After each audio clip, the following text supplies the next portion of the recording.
Have you ever felt completely alone? Like nobody believed what you were going through? Oh, absolutely. Well, imagine facing a nightmare so terrifying, so inexplicable that even your church turns away. Oh, wow.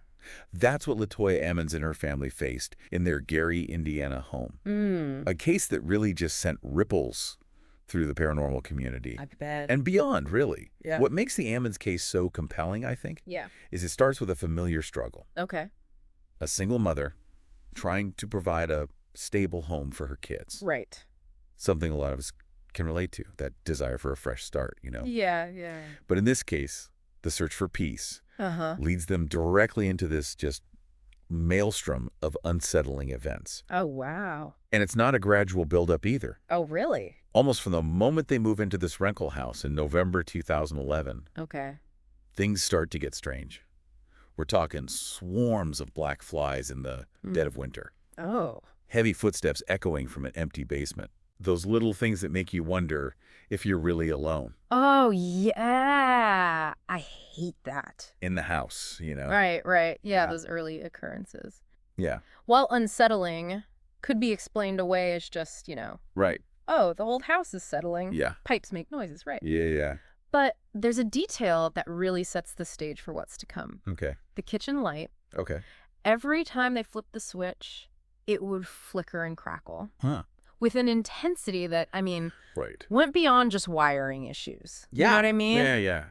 It's almost as if the house itself is trying to warn them. Like, get out. Yeah. Yeah, get out now. And while Latoya tries to shield her children, 13-year-old Nate, Okay. 12-year-old Shantae, and little Andre, who's just 7. Okay.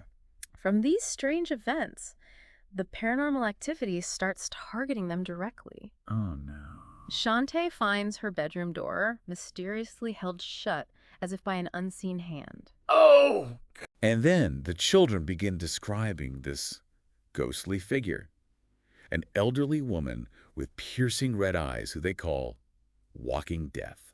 Oh, that's creepy. Yeah, it's at this point that the case takes a turn for the truly disturbing. Okay. Not only are the children experiencing this phenomena firsthand, Right. but the details suggest something far more sinister than just your typical, Yeah. friendly ghost story. Right. Imagine the impact this has, especially on young Andre, Oh, yeah. who claims to befriend this spectral boy in their closet. Oh, wow. This boy, according to Andre, Yeah. tells him stories about his own murder. Oh, my gosh. Yeah. That's really creepy. It's heartbreaking, and the situation only deteriorates. Mm-hmm. The children start exhibiting these physical symptoms, vomiting, fevers, diarrhea, ailments that just seem to defy medical explanation. Wow. Latoya even finds blood on their pillowcases, apparently originating from their mouths. Oh, gosh. And to make matters worse, her mother, Rosa, who lives with them, is suddenly stricken with 3 successive kidney ailments. And my. Now, this raises an important question about the relationship between the mind and the body. Okay. We know that prolonged stress and fear can manifest physically. Yeah. The term for this is psychosomatic, meaning physical symptoms that are caused or influenced by psychological factors. Oh, okay. Now, while it might explain some of what the children are experiencing, Right. the blood on the pillowcases is a detail that defies easy explanation. Oh, for sure. And as if things couldn't get any worse, on March 10th, 2012, Okay. Latoya witnesses something truly horrifying. Uh-huh. She sees her 12-year-old daughter, Shantae, levitating What? several feet above her bed, unconscious. Oh, my gosh. Guests who are staying at the house flee in terror, Wow. vowing never to return. Oh, no. This marks a turning point in the haunting. Okay. The phenomena are no longer just eerie occurrences, they're outright physical assaults. Wow. Exactly.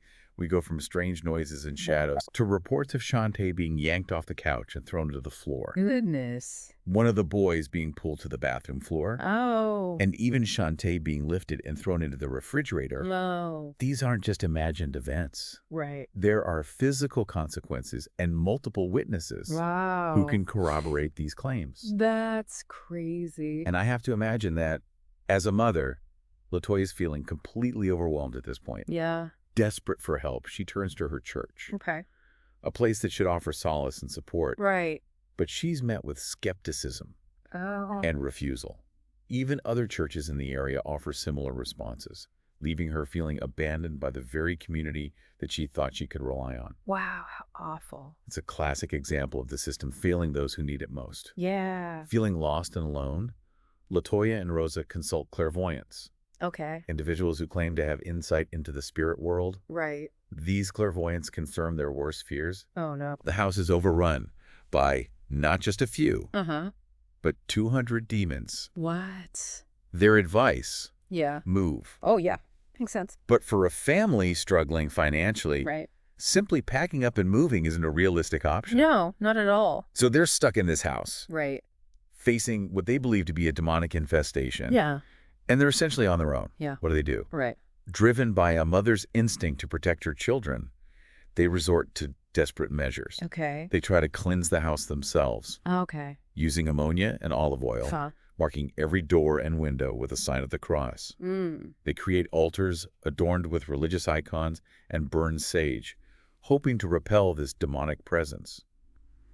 You can really sense their desperation. I bet. In these actions, their willingness to try anything to reclaim their home. Right. Right. And does it work? Yeah. Do they manage to create any sense of peace? I mean, for a brief period, Okay. a tense calm settles over the house. Okay. But as we'll see, this respite is shattered Oh, no. when the attacks resume with even greater ferocity. Oh, gosh. Yeah. We left off with Latoya and her family clinging to this, I don't know, fragile peace, Yeah. but bracing themselves for that next wave of paranormal attacks. Right. And it's not long before things escalate to a whole new level of terrifying. Yeah, it's during this period that the alleged demonic activity Okay. takes on a particularly disturbing form. Okay. Possession. Oh, wow. Not just of the children, but of Latoya and Rosa as well. Oh, my gosh. Imagine seeing your loved ones transform before your very eyes. I can't. Their eyes bulge, Oh. their features twist into these grotesque smiles. Oh, gosh. Their voices deepen and they become physically aggressive, often exhibiting this almost superhuman strength. It's hard to even fathom that level of terror. Right. Especially when it's your own children Yes. who are being overtaken by something unknown and malevolent. That's it. What kind of details did they report during these alleged possessions? The accounts from the family, Yeah. as well as witnesses, Okay. paint a really disturbing picture Okay. of this erratic and uncontrollable behavior. Oh, wow. You know, the children would transition between seemingly normal activities Okay. and fits of rage, demonic chanting, Yeah. even episodes of speaking in languages that they didn't know. Why? There's this one instance where one of the children is described as like, Okay. running to the car, kicking it violently, while another is making these guttural, like, growling noises. No way. Their eyes completely rolled back in their heads. Oh, wow. And then, just as suddenly as it began, the entity would jump to another child, leaving the previously possessed child exhausted and falling asleep. It sounds like absolute chaos. Oh, yeah. This constant state of fear and uncertainty. Yeah. And all this while, they're still trying to maintain some semblance of normalcy, Right. taking the kids to school and doctor's appointments. Exactly. And it's these attempts to seek help from the outside world Right. that really highlight this clash Right. between belief and reality in this case. Yeah, yeah. The children's frequent absences from school, Uh-huh. coupled with their increasingly disturbing behavior, Right. leads Latoya to take them to their primary care physician, Dr. Anaku. Okay.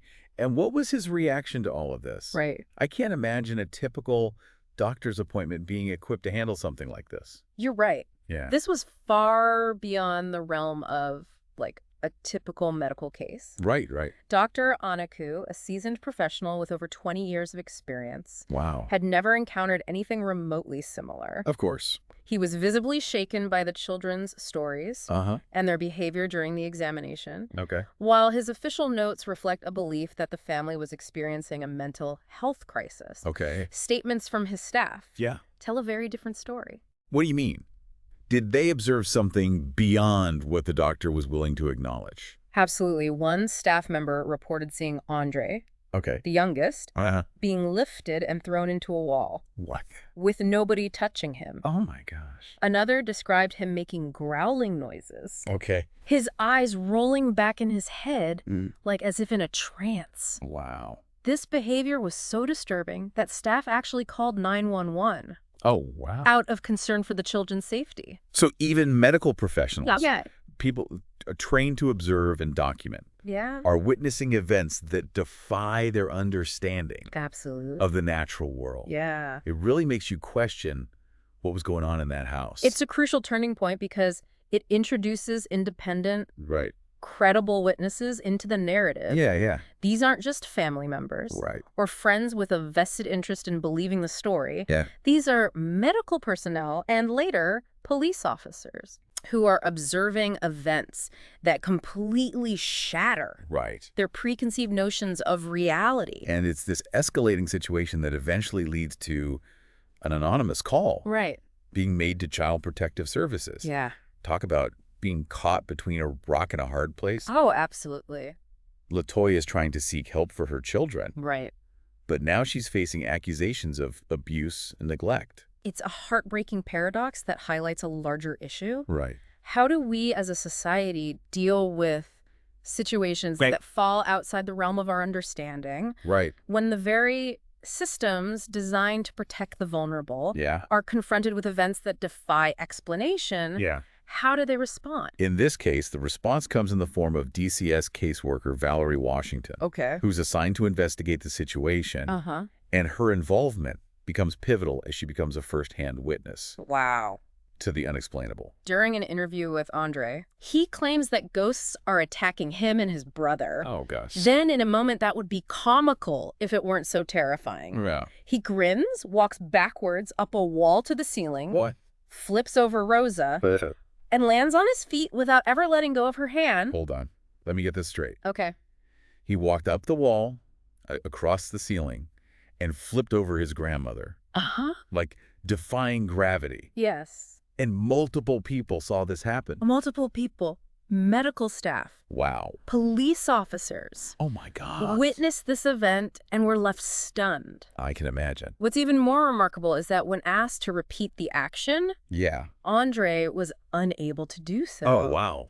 And had no memory of it. It wasn't a stage stunt or a clever trick. Right. It was something that defied rational explanation. Absolutely. You're talking about people whose job it is to deal with facts and evidence, Yeah. observing something that completely shatters their understanding Yeah. of how the world works. For sure. It's no wonder that on Andre's birthday, of all days, Oh, wow. DCS makes the difficult decision to remove the children from Latoya's custody, Oh, no. deeming the home environment unsafe. It's a heart-wrenching situation, especially for Latoya, Yeah. who is now facing the prospect of losing her children because of events Right. that she herself doesn't fully understand. Yeah. You can only imagine the emotional turmoil, feeling like the very system designed to protect her children Right. is now tearing her family apart. So you have these three children, Right. each recounting these horrifying experiences. Uh-huh. And even independent witnesses are confirming these seemingly impossible events. Yes. At this point, you have to wonder, Mm. where do they go from here? Yeah. Who do they turn to when the problem itself seems to defy the very boundaries of what's considered possible? That's the question Yeah. that hangs over this entire case. Yeah. How do you find help when the problem itself Right. seems to defy the very boundaries of what's considered possible? Right. As we'll see, the answer comes from an unexpected source, Okay. and it leads to a confrontation with evil Oh, gosh. that will leave you questioning everything you thought you knew about the world. We left off with a truly heartbreaking scene. Yeah. The Ammons children being removed from their home by Child Protective Services. Right. It just seemed like everywhere Latoya turned for help, she hit a wall of disbelief Uh-huh. or rejection. Yeah. But amidst all this chaos and despair, Right. two individuals emerge who start to shift the tide of this unbelievable story. It's fascinating how sometimes the most unexpected people can become catalysts for change. Yeah. In this case, it's a hardened police captain Okay. and a compassionate hospital chaplain Okay. who end up playing pivotal roles. Let's start with the police captain. Okay. You mentioned his name earlier, Charles Austin. Yeah. He's a 35-year veteran of the Gary Police Force. Right. A guy who's seen it all. Right. Right. What draws him into this case? Initially, it's pure curiosity. Okay. Captain Austin hears about this family claiming demonic activity. Yeah. And like many of us, he's intrigued. Right. He decides to visit the house himself, maybe expecting to debunk a few myths Right. and expose a hoax. Okay. But what he encounters there and what he experiences afterward Yeah. completely changes his perspective. Okay, now I have to know. What happened to him? Yeah. What convinced this skeptical police captain that something truly dark was happening in that house? Well, unfortunately, the sources don't go into specific detail Oh, about Captain Austin's personal experiences. okay. However, he openly stated that something followed him home What? from the Ammons house, Oh, yeah. causing significant electrical problems for days Wow. to have someone with his years of experience Wait. and initially skeptical mindset. Yeah. So drastically changed his perspective speaks volumes. Right. It suggests that he encountered something beyond the realm of his understanding, Yeah. something that shook him to his core. It's not every day that a seasoned police officer admits to being rattled by a haunted house. Right. So now we have Captain Austin, Yeah. a man of law and order, Yeah. convinced that something supernatural is at play. Right. Who else steps up to help the Ammons family? On more compassionate side, Okay. we have hospital chaplain David Neville. Okay. Moved by the family's plight, he reaches out to Reverend Mike Magino, Okay. a priest who has experience dealing with cases of potential demonic activity and exorcism. So now the religious element of the story really comes to the forefront. Right. Tell me more about Reverend Magino and his role in all of this. Reverend Magino becomes the central figure in the fight against whatever evil has taken root in the Ammons family. Okay. He visits the house, investigates the claims, Uh-huh. and finds compelling evidence to support the family's testimony. Okay. One of the things that he discovers is oil mysteriously appearing on surfaces throughout the house, a phenomenon often associated with demonic activity. You would think with the family's previous attempts to cleanse the house with religious rituals that this would be a clear-cut case for an exorcism. Right. But it sounds like there's more to it than that. You're absolutely right. There's a process, Okay. a protocol within the Catholic Church Yeah. for handling these matters. Okay. Reverend Magino first has to seek permission Right. from the bishop Uh-huh. to perform an exorcism. Okay. And in this case, his initial request is denied. Wait, he's denied permission? Yeah. Why? The bishop, while acknowledging the seriousness of the case, Okay. suggests that Reverend Magino first seek training Oh. in the rite of a minor exorcism Okay. from another priest. Right. This highlights the gravity with which the Catholic Church approaches these matters. Yeah. It's not a decision made lightly, Right. and there are specific procedures and protocols to be followed, Right. even when dealing with the demonic. So Reverend Magino goes through this additional training. Right. And then what? Does he finally get the green light to perform the exorcism? Yes. After completing the training, Reverend Magino returns to the Ammons house. Yeah. This time accompanied by Latoya, Uh-huh. the DCS caseworker, Valerie Washington, Okay. and 2 police officers. Wow. It's an incredibly tense and surreal scene. I bet it. You have law enforcement, social services, Right.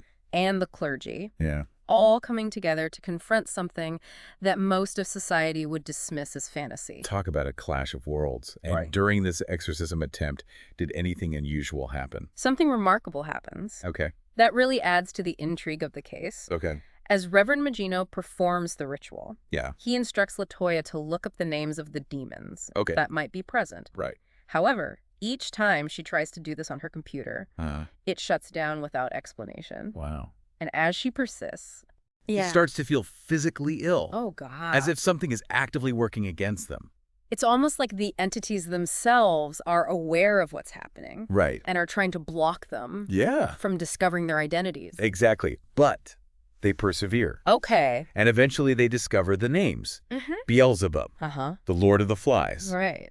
a powerful demon known in various religious traditions, Yeah. and other high-ranking demonic entities Okay. known to specifically target children. Okay. Now that's where I get chills. Right. The idea of there being this demonic hierarchy, like lieutenants, Right. sergeants, Yeah. as you mentioned earlier, Yeah. it's both fascinating and terrifying. Yeah. It suggests this level of organization Mm-hmm. and intelligence that takes the whole concept of demonic possession Right. to a whole new level. You're right. It moves the conversation beyond mere haunting or possession Yeah. and into something far more complex. Yeah. And perhaps even sinister. Right. It raises questions about the nature of these entities, Uh-huh. their origins, their purpose, Yeah. and their ability to interact with our world. So Reverend Magino has identified these powerful demonic forces. Right. What happens next? Right. What does Latoya go through during these exorcisms? Reverend Magino ends up conducting 3 exorcisms in total, Okay. each one with witnesses present. Okay. During these rituals, Latoya experiences intense physical and emotional distress. Uh-huh. She convulses, cries out in pain, feels extreme cold, Oh, God. and even loses consciousness. Oh, wow. It's a brutal spiritual battle with Reverend Magino using prayers, religious symbols, and holy water Okay. to confront the demonic entities. It sounds incredibly intense, almost like something out of a horror film. Right. But I remember you mentioning earlier Yeah. that he changes his tactics during the final exorcism. Right. What was that about? During the first 2 exorcisms, Reverend Magino uses traditional English prayers. Okay. And rituals. Okay. However, for the final exorcism, he decides to switch to Latin. Okay. This seemingly small change has a profound effect. Why is that? What's so significant about using Latin? He discovers that conducting the exorcism in Latin weakens the demon's hold on Latoya. Okay. Think about it. Latin is a language rooted in ancient rituals Right. and religious practices. Yeah. It's not something that these entities would encounter Right. in their usual torment of people. Yeah. It's as though he's using a forgotten weapon, Right. one that these demons are completely unprepared for. It's a fascinating insight into the power of language and tradition, especially when dealing with forces beyond our understanding. Yeah. So after the final exorcism, is that the end of the Ammons family's ordeal? Remarkably, yes. Really? Latoya and Rosa returned to Indianapolis, where Mhm. they've since moved, Okay. and claim to have experienced no further demonic activity. Oh, wow. By November 2012, Latoya regains custody of her children, Oh, good. and the family begins receiving in-home therapy. Okay. It's worth noting that the therapy focuses not only on addressing the trauma Right. they've endured, Yeah. but also on reducing their reliance on solely religious explanations Right. for their experiences. That sounds like a really important step toward healing. Yeah. It acknowledges the very real psychological impact Right. of these events, Yeah. while also encouraging healthy coping mechanisms. Right. But it seems like their story doesn't end there. You're right. The story gains national attention in 2014 Okay. after being featured in a long-form article in the Indianapolis Star. Okay. And this is where a familiar name enters the picture.